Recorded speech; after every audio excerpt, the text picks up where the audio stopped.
Today we'll be giving a gameplay overview and review of the game, Hackers Guild, designed by Raymond Northcott and published by Games by Ray.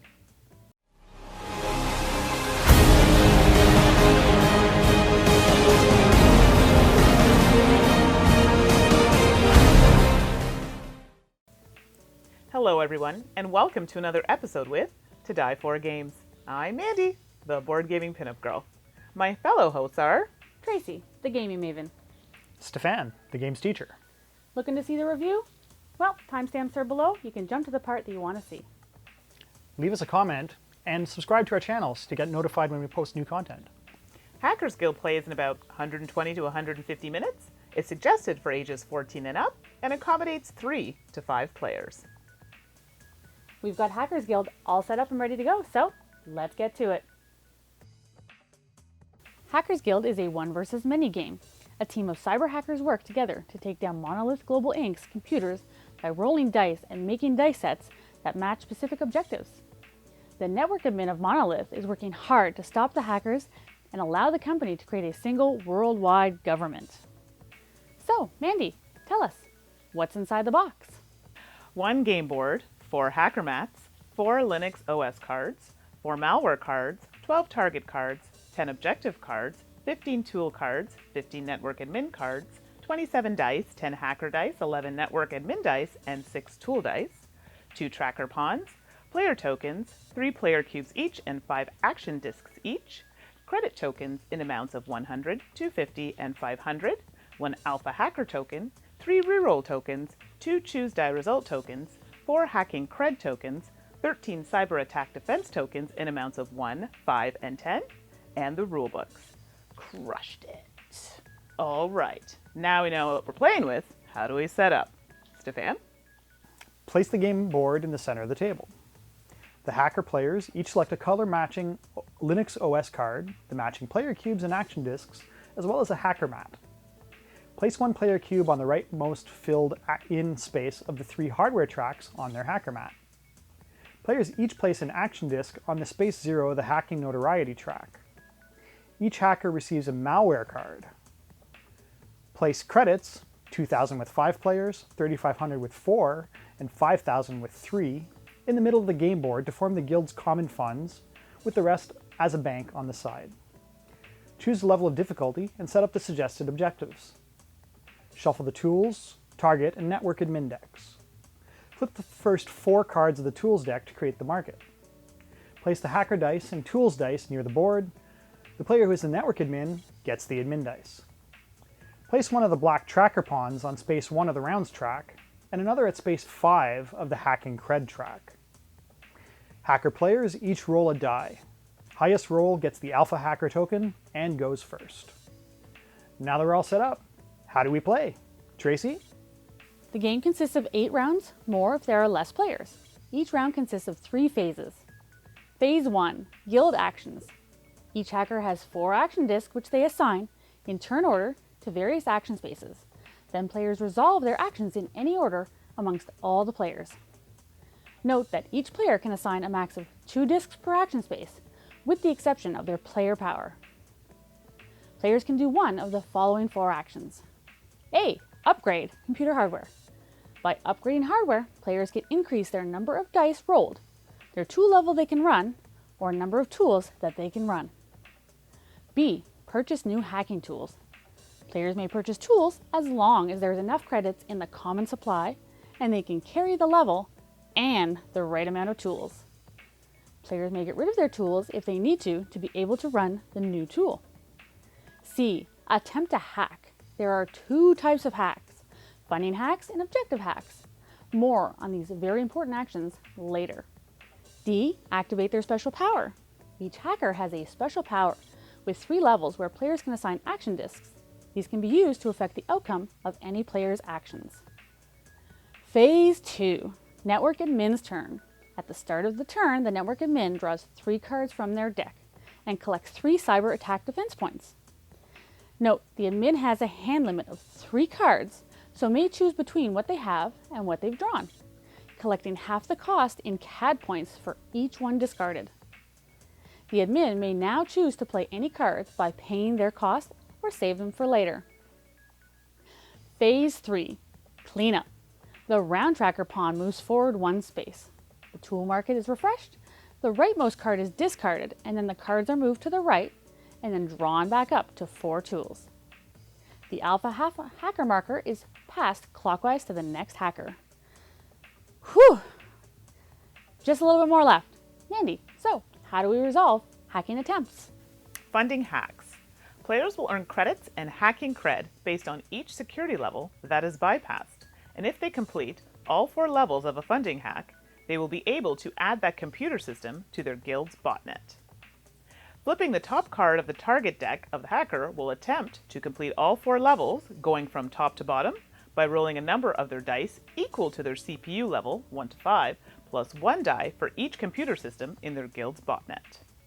The network admin will attempt to stop the hacker by completing the levels from bottom to top and gets 2 more dice than that target's minimum dice requirement. Each roll, both the hacker and the network admin will roll all of the remaining dice, and then they must each choose to lock 1 or more dice. They continue rolling at the same time each turn. When a player completes an objective, that player will unlock all of their dice and move on to the next objective, rolling again. If the hacker locks all dice without completing the current objective, the hack attempt fails and his notoriety goes up by 1 for each level of the hack that was attempted. If the network admin locks all dice, they simply start that objective over again and continue rolling. If the network admin completes all 4 objectives first, the hack is unsuccessful, and the hacker loses all rewards and their notoriety level increases by 1 for each level attempted in the hack. The network admin will roll a die, and the die roll determines the additional consequences of the hacker. Important! If a hacker's notoriety reaches 0, they can only attempt to bypass the first level of security on any future hack. If they reach the notoriety level of 15, their computer is confiscated and must complete the game with a loaner laptop that starts at level 2 for all hardware tracks. I feel like it's not work. Objective hacks. These hacks work the same as funding hacks, plus the following changes. All 4 layers must be bypassed in the same round for it to succeed. However, the entire guild gets to participate. Each guild member attempts to bypass a specific level of the security. They will go in order, top to bottom. So how does the game end? Stephane? The game ends when all objectives have been completed, the hackers are all arrested, or all the rounds have been completed. If the objectives are completed in time without all hackers being arrested, the hackers win. If not, the network admin wins. So that is how you play Hackers Guild. So now we're ready to give a review of Hackers Guild. What do you guys think? Overall, I could see the appeal with the theme. The theme would really appeal to a very, especially those IT, those kind of, that style. It was thematic throughout, so. I enjoyed it. It's a nice, light, accessible dice rolling game. It came across pretty good for me. So thematically, I thought it was bang on. I mean, it hit all the points it was supposed to. This is not my type of game particularly, but we'll get into a bit more of why I have that opinion. So let's start maybe with the artwork and theme. Let's just start there. What do you guys think? It was a little bit darker than I would have liked. Maybe just finding some things to make it pop a bit more because it was like black. And I get, the whole hackers feel is supposed to be kind of dark and gritty. Right. So that definitely came across. If that was your goal, bang on. I think something maybe just to kind of make it pop a little bit. Maybe the pieces could be colorful or something. I just like color. So that part didn't appeal to me. But like I said, theme, fantastic theme. I liked the operating systems that people had to upgrade. I liked that there were tools you had to buy to make your systems better and quicker, better to hack. As a network administrator, it was a little bit stale, I will admit. Right. So, but I like that one versus many feel. It kind of had that for it. Okay. So what do you think about the artwork and theme? Again, the art was pretty monotone, monochrome in fact, black and white. So there wasn't a lot to go on there. However, thematically, as an IT person myself, it was a bit heartening to see someone get the IT theme right for once. Nice. And so, I picked up on all the hacking terminology. I knew what was going on, what they were talking about. Because I'm an IT guy. So for me, that was gratifying. Too often in movies or other productions, you see that they get IT completely wrong. And in this case, they didn't. So kudos to them for that, for doing their research properly. Yeah. So I know nothing about IT at all. So you wonder how I even edit videos. Purely by YouTube, thank you very much. But in this game, they will tell you, I don't know the difference between Linus, what did I call it? I think I called it a Peanuts character. Linux. See? I don't even know. So for me, it sounded lovely. Let's go with that. I mean, it's like, oh yeah, I'm in the computer. Like, it made sense and it sounded great. So that aside, I loved it. I actually really enjoyed the dark look of the game, and I am definitely one for color. Like, I love colorful games. But because of the type of game it was, I liked it. I actually would even like to see the box black, like a solid black, and instead of white, maybe like a silver, and make it pop against the black. Anyway, I like that. I like the dark feel for this game. Kind of Matrix-y a little bit. I don't know. I like that. I don't know if anyone agrees. So let's jump ahead to. I'm kind of all over today, but let's talk about the quality of the game, the pieces. What we got was, I believe, a prototype, maybe a late-stage prototype, but it was a prototype copy. The component quality was decent. Nothing really popped. I mean, maybe because of the color scheme they went with. Right. Nothing was really terrible, but I don't really have anything to really call out as well as a, to compliment them on for that. So, yeah, for me, we'll see what the final copy looks like. Okay. Everything seemed solid. Nothing seemed like it was flimsy and falling apart. So for a prototype, if it's just going to get better, it was actually fantastic. I'd love to see what their stretch goals and they're planning on doing to make things, a little bit better, because everything already felt pretty finished. Right. So. Yeah, I'm right there. I mean, right now I think it's still prototype stage, so yeah, I'd be curious to see how it progresses. So let's talk about game mechanics of the game. I know we touched on it a little bit. I mean, it was a fairly accessible dice rolling and dice set collection game. Not dissimilar in the core to Yahtzee or many other dice games where you do similar set collections. Favor the Pharaoh, with a different theme, obviously, but that's basically where you were going with it. I like the simultaneous play against the network admin. When you're a hacker against the network admin and you're rolling at the same time, trying to make sets faster than the other person is.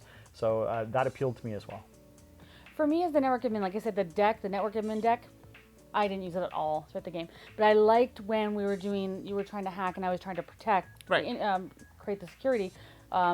You were coming from the top, you guys were coming from the top, I was coming from the bottom, so it made it kind of interesting that we weren't trying to go for the same thing. It was a little tricky, I found, making sure we rolled the dice at the same time. And so the timing of that was a little clunky, I found, but if that's the game mechanic that worked well, then I can see it. It was hard to make sure that we were rolling our third roll at the same time, our fourth roll at the same time, and so on and so forth. But, yeah. This is probably the part of the game where I had some issues. I found, and this could just be because of where the stage of the game is, I found the wording a bit confusing sometimes. When we were trying to do, the battles, it was like, well, does it mean more than, equal to? That I found, and it kind of stopped the momentum, and you were like, okay, it's taking far too long to think about what this actually means. Do you know what I mean? So then the action, okay, the moment's gone on me at this point. I'm not a huge fan of like a one versus many kind of game or games that start at 3 players. I just find it's very limiting. Not to say that's a bad thing, it's just not something that I particularly like to play. I also found some of the actions were limiting depending on the character that you had. I know for, one of the characters that I was playing, I found that I was relying heavily on you because you had higher levels of CPU or, what other characteristics that were necessary. And I just felt like I was doing the same action like over and over. Like I couldn't do anything. Yeah, it's similar to a lot of games, which of course they're all alluding to right now, where everyone kind of has their role, and it's not necessarily fixed completely, but you're really good at this, you're going to do this, I'm really good at this, I'm going to do this. Together we're going to complete the game and beat the other person. But yeah, that can feel a little bit enclosing and restricting when that's all you're really doing is you have that very specific role. Classic examples of that are things like Pandemic, Arkham Horror. I was going to say Arkham Horror, yeah. And actually has, really fixed roles where one guy will sit at the thing and just collect equipment all game long, which is not really a lot of fun personally, but yeah. That happened to me when I played Arkham Horror. I swear, every time I play that game, I literally, 4 turns later, I haven't done anything. So it kind of felt like that a little bit. And I mean, I love Dead of Winter, and can be that type of game depending on how you play, but I don't feel like you're missing out. I don't know. I find Dead of Winter kind of hit a bang on. I'm not sure exactly what they did to make their game bang on. Yeah. So yeah, similar game, but it just did it really, really well. Like I didn't feel like I checked out at any point or kind of said, okay, never. Steph, you take care of that. I'll just kind of, sit back.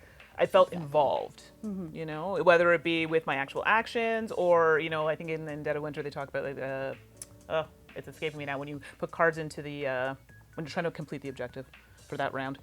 You know what I mean? So yeah, I someone know what can, you mean. yeah, exactly. Yeah. But I mean, you're contributing in some way. I just feel like Exactly. this one person just seemed a bit more over. Maybe it's just that particular roles were overpowered. Plain, maybe. I don't know. So, yeah, whew, that feels like it was a lot. I had so much to say. So overall, thematically, I think the game was very good. I'm just not a big fan of one against many or games that are limiting to the amount of players. And I did find the actions, I just feel there needs to be a little bit more variety. So that would be my opinion. For me, the game was well thought out thematically. I think the game mechanics definitely had some potential with that cool hacking process. Right. And the theme, not my appeal, but I can see how this game would appeal to some gamers. And For sure. I think it can be a really good game. Okay. Like you guys, thematically, I really enjoyed the game. Mechanically, the game mechanics were simple to pick up. The only thing is, I didn't feel that it did anything really spectacularly unusual or new that other games haven't done in the past. So there was no, oh wow, they've got this in it that really kind of drew my attention. And so it was okay. I'll play it again. Yeah. Okay, so there you have it. That's our opinion, our review of Hackers Guild. We'll see you next time. Bye. Bye.